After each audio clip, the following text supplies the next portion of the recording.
So, bonus number two tip is to Bible journal by outlines. So, as for example, in Acts, I always use Acts as an example.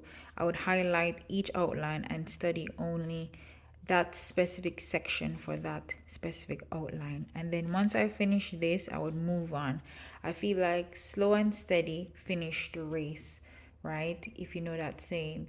So instead of me tackling like a whole chapter that has various topics, instead I'll do small little chunks by outlines, and that makes it so much easier. Like when I read that way, for example, I'm currently reading Matthew, and when I read that way by outline, it's a lot more manageable versus when I do like a whole chapter. It's just very overwhelming for me. So if, for example, you're easily overwhelmed, then this could be the method perfect for you.